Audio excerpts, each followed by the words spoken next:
ভালো মানুষ যখন ক্ষমতায় আসে ওই স্থানটা সম্পূর্ণ পরিবর্তন হয়ে যায়। একটা অফিসের প্রধান যদি ভালো মানুষ হয়, তাকওয়াশীল হয়, পরেজগার হয়, তাহলে পুরা অফিসটা ধীরে ধীরে চেঞ্জ হয়ে যায়, পরিবর্তন হয়ে যায়।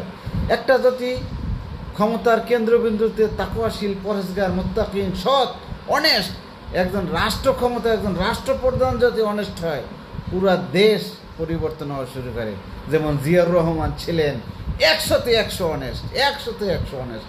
এর ভিতরে এক বিন্দু পরিমাণ, চারটা পরিমাণ তার ভিতরে কোনো দুর্নীতি ছিল না। পুরো দেশ পরিবর্তন হয়ে গেছে। যদি কোনো রাষ্ট্রপ্রধান সে সাহসী এবং সৎ, দক্ষ, জ্ঞানী, গুণী হয়, দেশ আমূল পরিবর্তন হয়ে যাবে।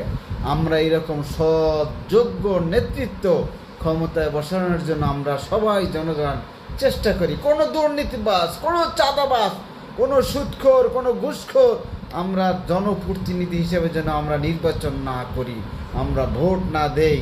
আমরা আল্লাহর কাছে বলতে থাকি, আল্লাহ আমাদেরকে একজন জনপ্রতিনিধি, একজন রাষ্ট্রপ্রধান, তাকওয়াশীল, সৎ, পরেজগার আমাদেরকে দান করেন। অবশ্যই আল্লাহ দান করবেন।